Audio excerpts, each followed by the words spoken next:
Namakkal first time போகிறேங்க. ஃப்ரெண்டோட வீட்டுக்கு கெடா வெட்டுக்கு கூப்பிட்டுருந்தாங்க. அதுக்காக போகிறோம். போகிற வழியில பார்த்தீங்கன்னா, அதிரச கடைன்னு சொல்லிட்டு பெருசா போர்டு வச்சு ஒரு சின்ன கடைங்க. அது வந்துட்டு நம்ம தான் பெருசா போர்டு வச்சிருந்தாலே அந்த கடையில என்ன இருக்கும்? டேஸ்ட் பார்க்கணுமே, நல்லாயிருக்குமே அப்படின்ற மாரி நமக்கு ஒரு ஆர்வம் வந்துரும் இல்லைங்களா? சரி ஓகே என்ன இருக்குன்னு பார்க்கலாம். அதிரசம் எப்படி இருக்குன்னு பார்க்கலான்னு வந்தோம். சின்ன கடை 2 பேர் தான் இருந்தாங்க. நான் போய் நின்னதுக்கப்புறமே பார்த்தீங்கன்னா, நெறைய பேர் ஒரு 10, 15 பேர் அப்படி லைனா வந்துட்டே தான் இருக்காங்க அந்த கடைக்கு. அந்த அளவுக்கு வந்துட்டு கூட்டம் வந்துட்டே தான் இருக்குது. இவங்க வந்து சூடா சுட்டு அதுக்கப்புறம் தான் வந்துட்டு எடுத்து குடுக்குறாங்க. ஒரு பீஸ் வந்து ரூ. 15 சொன்னாங்க. ஃபஸ்ட்டு ஒன்று வாங்கி டேஸ்ட் பார்த்தோம்.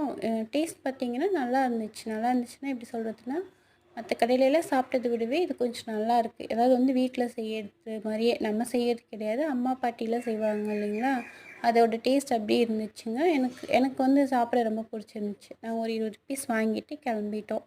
நாமக்கல் கிட்ட இருக்கவங்களா இருந்தால் இந்த கடைக்கு போயிருந்தீங்கன்னா எனக்கு வந்துட்டு கமெண்ட் பண்ணுங்கள். நீங்கள் புதுசா நாமக்கல் போனீங்கனாலும் இந்த கடையில் பாருங்கள். டேஸ்ட் நிஜமாவே நம்ம வீட்டில் அம்மா பாட்டிலாம் செய்கிற அதிரசத்தோட டேஸ்ட் இருந்துச்சு. தேங்க்ஸ் ஃபார் வாட்சிங். பாய்.